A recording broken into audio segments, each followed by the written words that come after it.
Au cœur de l'actualité, recevez nos informations et ne ratez pas sous aucun prétexte. Bienvenue donc sur notre chaîne qui vous sélectionne les meilleurs. Pour cette fois encore, les nouvelles sont plutôt intéressantes. Le grand Dadju revient sur ses débuts et fait un témoignage consistant sur son parcours choquant sans argent, et plein d'espoir. En effet, voici ce qu'il faut savoir dans cette vidéo.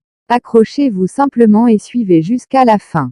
Le témoignage concerne une récente entrevue, où Dadju s'est ouvert sur les problèmes qu'il a pu rencontrer au début de sa carrière. Il se trouve que les débuts de la star devenue aujourd'hui mondiale, dans l'industrie ont été marqués par des moments de doute et de découragement. Ça paraît compréhensif, étant donné que le début de toute activité n'est jamais aisé. Pensez déjà à liker cette vidéo et abonnez-vous aussitôt. L'artiste a commencé très jeune, et pendant qu'il y est pour travailler dans un studio, Dadju se souvient d'une remarque fabuleuse de l'ingénieur du son.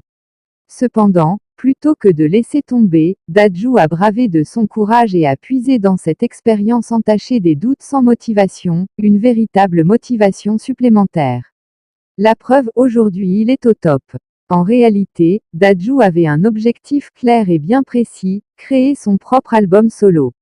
Et, pour y arriver, il a décidé de prendre sur lui-même sa propre responsabilité pour rechercher des opportunités individuelles. Voici d'ailleurs l'extrait de son témoignage. Dans mes débuts dans la musique, un jour, lorsque j'étais en train de chanter au studio, il y a l'ingénieur de son qui me dit ouvertement de percer et que ça va être chaud, la foudre ne frappe pas deux fois au même endroit, ton frère Gims a lui aussi déjà percé, j'ai demandé à savoir encore plus. C'est ça que tu me dis. Pendant que je suis en train d'enregistrer dans ton studio où je mets plusieurs euros. Moi, j'avais besoin de faire un album solo, c'est comme cela que je suis allé voir Dawala, je lui ai dit, moi, je ne connais pas de producteur, je n'ai même pas d'argent, je veux que tu me produises à une condition, je ne veux pas être Watibé. Je le relance une fois, deux fois, trois fois, pas de nouvelles.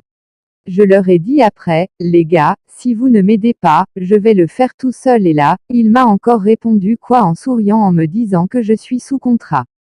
Telle est la confidence du chanteur. Ne gardez pas la vidéo pour vous seul, partagez avec vos amis pour en informer davantage. Merci donc à vous chers abonnés d'avoir regardé cette vidéo jusqu'à la fin, laissez votre avis en commentaire et surtout, n'oubliez pas de vous abonner si vous êtes nouveau à la chaîne et d'activer votre cloche de notification. À très bientôt pour une autre vidéo.